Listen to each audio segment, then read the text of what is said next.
Правда.ру публикует уникальные кадры задержания Дмитрия Виноградова, который расстрелял 7 человек на аптечном складе в Москве. Перед тем, как пойти на убийство, Виноградов разместил на своей страничке ВКонтакте манифест, в котором пишет, что ненавидит всех людей, которых Виноградов предлагает уничтожить. Поводом для шокирующего преступления послужила неразделенная любовь молодого человека. Задержанный рассказал, что коллеги отговаривали его возлюбленную встречаться с ним. Именно их Виноградов решил наказать выстрелами в голову.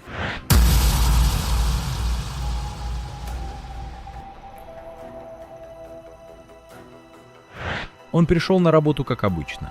Никаких криков, никаких предупреждений. Через несколько минут в офисе будут лежать тела. 6 человек не выйдут отсюда живыми. Это не ограбление, не месть одному человеку. Это было заранее решенное массовое убийство.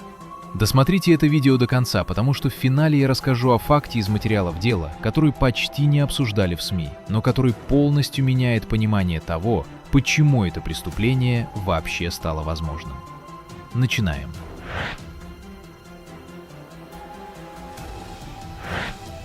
Он не был похож на монстра. Никаких татуировок с черепами, никаких криминальных связей, никакой бурной биографии. Обычный офисный сотрудник, юрист. Человек с высшим образованием, стабильной зарплатой и понятным будущим.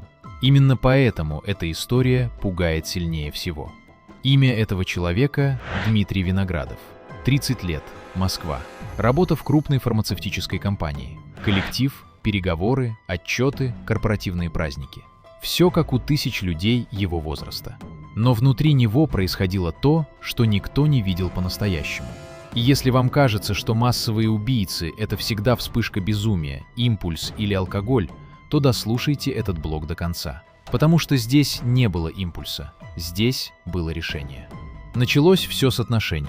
С женщиной, которая стала для него центром вселенной. Ее звали Анна Кознякова. Она работала с ним в одной компании. Они познакомились на работе, общались, сблизились.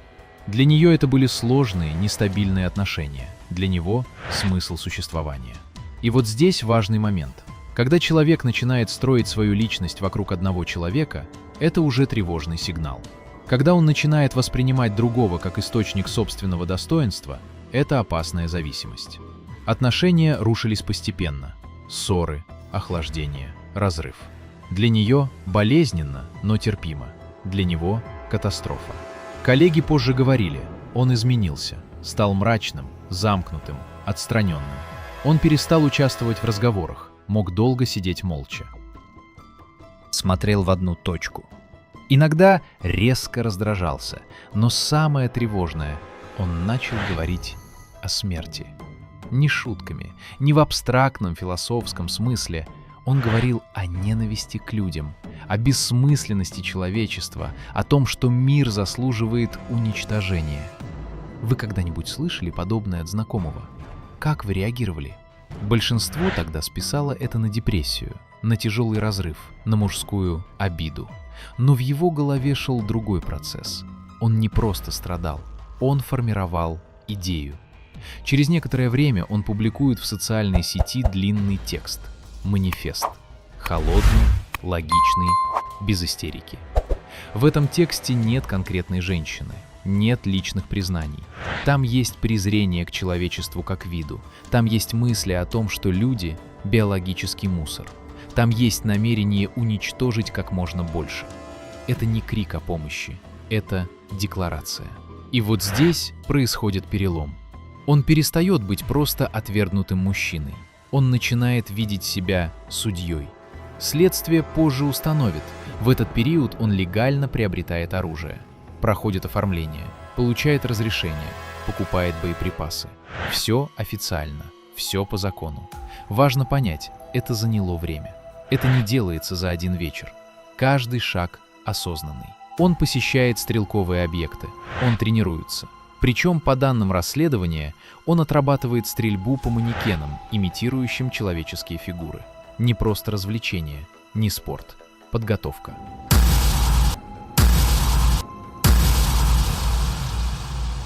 Зачем юристу с депрессией такая системность? Ответ пугающе простой. Потому что это уже был план. По версии следствия, ключевой элемент его замысла — совершить массовое убийство на глазах у Анны. Он хотел, чтобы она увидела, чтобы она осознала, чтобы она жила с этим. Это не просто агрессия, это демонстрация. Он хотел превратить боль в спектакль, а офис — в сцену. Задумайтесь, сколько времени нужно, чтобы перейти от «мне плохо» к «я убью 6 человек». Это не секунда, это не вспышка, это внутренний путь. Он все еще ходит на работу, все еще подписывает документы, все еще здоровается с коллегами. Никто не видит за этой внешней нормальностью растущую конструкцию насилия. Некоторые коллеги позже вспоминали, он делился странными мыслями, говорил, что человечество — ошибка, что он не чувствует связи с людьми. Были разговоры о психиатре, были намеки на тяжелое состояние, но ни один из этих сигналов не был воспринят как угроза. И вот важный психологический момент. Массовые убийства в рабочей среде часто происходят не из-за одного триггера. Это сочетание. Личная униженная гордость, социальная изоляция, ощущение собственной ничтожности и внезапное появление инструмента, который дает иллюзию силы. Оружие стало для него символом контроля. Если он не может управлять чувствами, он может управлять смертью. В его манифесте прослеживается одна идея — человечество не имеет ценности. Когда человек искренне перестает видеть ценность в других, границы стираются. Но был ли это психоз? Экспертиза позже скажет «нет». Он осознавал свои действия. У него были расстройства личности, депрессивные проявления, но не потери реальности. То есть он понимал, что делает, он понимал, что убьет, он понимал, что его ждет пожизненное заключение, и все равно продолжал готовиться. Почему? Потому что в его системе координат это стало смыслом.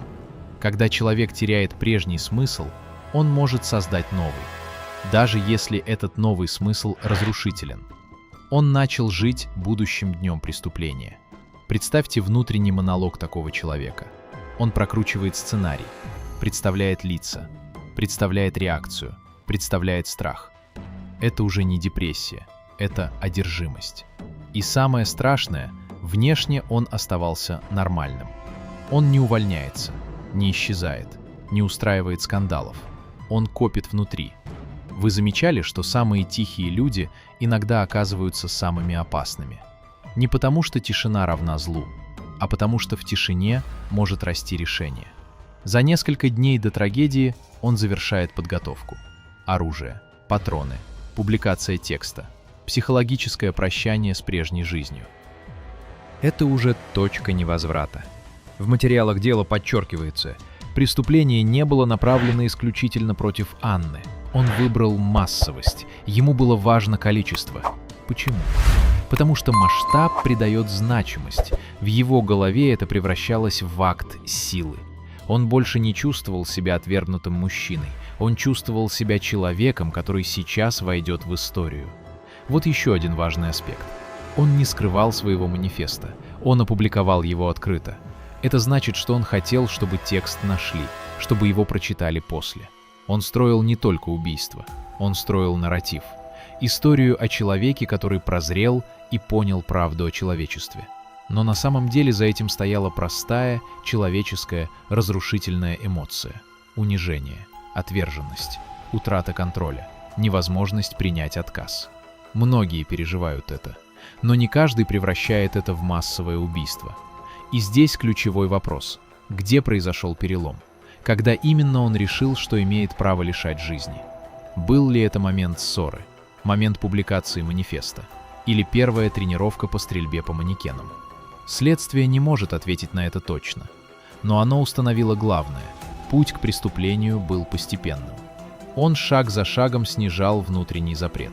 Сначала мысли, потом текст, потом оружие, потом тренировки, потом конкретный план. Каждый шаг делал следующий легче. И вот что особенно важно для понимания. Он не действовал в состоянии аффекта. Он ждал. Он выбирал момент. Это значит, что у него было время остановиться. Сотни часов. Десятки возможностей передумать. но вместо этого он укреплялся в решении. Когда человек много раз прокручивает в голове акт насилия, он постепенно привыкает к нему. Страх снижается, отвращение исчезает, остается холод. И к утру того дня он был уже не растерянным мужчиной. Он был человеком, который принял решение. Несколько минут, которые изменили все. 7 ноября. Обычное московское утро. Люди заходят в офис, включают компьютеры, обсуждают планы на день. Никаких предчувствий, никакой тревоги.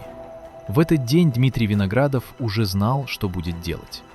Он приходит на работу не как жертва обстоятельств, не как человек в истерике. Он приходит как тот, кто завершает подготовленный план. Оружие при нем. Боеприпасы при нем. По данным следствия, с собой было несколько сотен патронов. Это не символический жест. Это расчет на массовость. Он переодет в камуфляж. Это деталь, которая говорит о психологическом состоянии. Камуфляж — это не офисная одежда. Это форма. Это переход в роль. Он больше не юрист. Он — исполнитель собственного сценария. Первые выстрелы звучат внезапно. Секунда замешательства. Кто-то думает, это хлопок. Кто-то, что упало оборудование. Но когда раздаются следующие выстрелы, иллюзий не остается. Начинается паника. Люди падают. Люди кричат. Люди пытаются спрятаться за столами. Некоторые замирают от шока. Некоторые бегут к выходу. Он стреляет хладнокровно. По тем, кого знает. По тем, с кем работал бок о бок. Без диалогов. Без требований. Без переговоров. Это не захват. Это не месть конкретному человеку. Это уничтожение. 6 человек погибают от огнестрельных ранений. Еще один получает тяжелые ранения и позже умирает в больнице. Представьте эту картину. Офис, который еще 10 минут назад жил обычной жизнью, превращается в зону смерти. И самый тяжелый психологический элемент среди присутствующих находится Анна Казникова. По версии следствия, он рассчитывал, что она будет свидетелем, что она увидит масштаб, что она поймет, на что он способен. Это пугающая логика. Если ты не приняла мою любовь, ты увидишь мою силу. Он не стреляет хаотично, он перемещается по помещению, он контролирует ситуацию, пока хватает патронов. Коллеги позже скажут, в его лице не было истерики, не было слез, не было крика. Это был холодный взгляд. Вот здесь важно остановиться. Массовые убийства часто ассоциируются с безумием, с потерей контроля. Но в этом случае контроль сохранялся до самого конца. Когда один из магазинов пустеет, темп замедляется. И вот наступает момент, который меняет все. Несколько сотрудников и охрана решаются действовать. Они понимают, если не остановить его сейчас, погибнут еще люди. В условиях паники и страха они обезвреживают его. Без спецназа, без бронежилетов, голыми руками. Подумайте об этом мужестве. Он оказывается на полу и вместо сопротивления кричит «Убейте меня». Почему? Потому что его сценарий завершен. Побег не предусмотрен. Он не рассчитывал жить обычной жизнью после. Это был финал, к которому он шел. Когда приезжает полиция, все уже кончено. Тела на полу, разрушенные рабочие места. Люди в шоке. Москва получает новость, которая шокирует страну. Офисный сотрудник расстрелял коллег. Не криминальная разборка, не террористическая атака с идеологией, а внутренний взрыв человека, который долго молчал. И вот ключевой момент второго блока. Это убийство длилось всего несколько минут, но подготовка к нему – недели и месяцы. Всего несколько минут отделяли обычный рабочий день от трагедии национального масштаба. Представьте себе коллег, которые накануне сидели рядом с ним на совещании, обсуждали документы, шутили и не знали, что в его голове уже существует четкий план их уничтожения. Здесь возникает тяжелый вопрос. Можно ли было остановить его в тот самый момент? Или когда он вошел в офис с оружием, все уже было предрешено? Обратите внимание на деталь. Он использовал легально приобретенное оружие. Он прошел все формальные процедуры. Это добавляет еще один слой к этой истории – системный. После задержания он не отрицал факт преступления, не пытался переложить вину, не ссылался на мгновенное помутнение. Он знал, что сделал. И вот что особенно страшно. Многие массовые убийцы рассчитывают на эффект, на внимание, на масштаб. В его случае масштаб был достигнут. Имя мгновенно стало известным по всей стране, но цена – жизни людей, которые не имели никакого отношения к его личной драме. Если бы вы находились в том офисе, что бы вы сделали? Спрятались? Побежали? Попытались остановить? Напишите в комментариях. Потому что в экстремальной ситуации каждый думает, что знает, как поступит. Но реальность всегда жестче.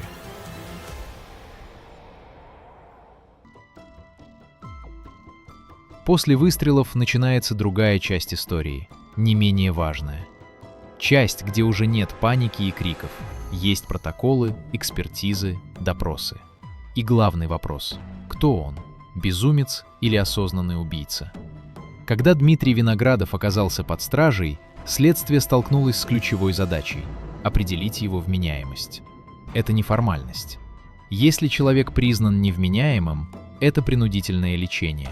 Если вменяемым, это пожизненное заключение. Начинается комплексная психолого-психиатрическая экспертиза. Специалисты изучают его поведение, тексты, манифест, подготовку, действия в день преступления. И вывод оказывается принципиальным. У него диагностируют расстройство личности, депрессивные проявления. Но он осознавал характер своих действий. Он понимал последствия. Он мог руководить своими поступками. Это означает одно – он юридически ответственен. Обратите внимание на важную деталь. Эксперты учитывали факт подготовки, легальное приобретение оружия, тренировки по стрельбе по манекенам, публикацию манифеста заранее, продуманную дату и время. Это не поведение человека в состоянии психоза, это последовательность. Следствие также изучает его обращение к специалистам до трагедии. Выясняется, что он делился мыслями о насилии, о бессмысленности жизни, о ненависти к людям. И вот здесь возникает неудобный вопрос. Если сигналы были, почему трагедия не была предотвращена? Где проходит граница между свободой личности и обязанностью реагировать? Судебный процесс проходит в Московский городской суд. Обвинение выдвигается по нескольким тяжелым статьям. Убийство 2 и более лиц, покушение на убийство, публичные призывы экстремистского характера из-за манифеста. В зале суда нет раскаяния в привычном понимании, нет истерик, нет попыток изобразить жертву обстоятельств. Он говорит спокойно, холодно, сдержанно. Родственники погибших выступают с заявлениями. Для них это не юридический процесс, это попытка понять, почему. Почему их близкие стали частью чужой личной драмы. Но ответ, который дает дело, пугающе простой, потому что он выбрал их. Приговор оглашается в 2013 году. Пожизненное лишение свободы. Это максимальная мера наказания в российской правовой системе. Это означает, выйти он уже не сможет. Фактически, это медленное исчезновение из общественной жизни. Однако есть момент, который редко обсуждают в деталях. Суд подчеркивает, преступление было совершено с прямым умыслом. Массовость – не случайность. Подготовка доказана. Цель – продемонстрировать акт уничтожения. Это превращает дело из эмоционального срыва в пример осознанного массового убийства на почве личной и мировоззренческой ненависти. После приговора имя Виноградова надолго закрепляется в медийном пространстве. Его называют «офисным стрелком». Проводятся обсуждения контроля оружия, психиатрической помощи, корпоративной безопасности. Но давайте зададим главный вопрос третьего блока. Что страшнее? Психически больной человек, который теряет контроль, или человек, который полностью осознает, что делает? Экспертиза показала второе. Он понимал. Он готовился. Он довел план до конца. И вот тот факт, который заставляет задуматься сильнее всего. Во время следствия выяснилось, что в его окружении были люди, которые слышали тревожные сигналы. Коллеги замечали изменения. Были разговоры о ненависти к человечеству. Были публикации с радикальными мыслями. Но никто не верил, что это может закончиться массовым убийством. Мы привыкли думать, что зло выглядит ярко, что оно громкое, агрессивное, явное. Но в этом случае зло было тихим. Оно сидело за рабочим столом, подписывало документы и параллельно формировало решение убивать. Сегодня он отбывает пожизненное наказание. История закрыта юридически, но морально она остается открытой. Можно ли было остановить его на этапе публикации манифеста, на этапе покупки оружия, на этапе тревожных разговоров? Или человек, который принял такое решение, все равно нашел бы способ? Напишите в комментариях, как вы считаете, что в этой истории главный фактор – личная трагедия, психическое состояние или системная недоработка. Потому что дело Дмитрия Виноградова – это не просто хроника преступления. Это пример того, как сочетание внутреннего кризиса, одержимости и доступности средств может привести к катастрофе. 6 погибших, разрушенные семьи, пожизненный приговор. И один вопрос, который остается после всего услышанного. Сколько подобных историй никогда не становятся новостями, потому что кто-то все-таки успел вмешаться вовремя?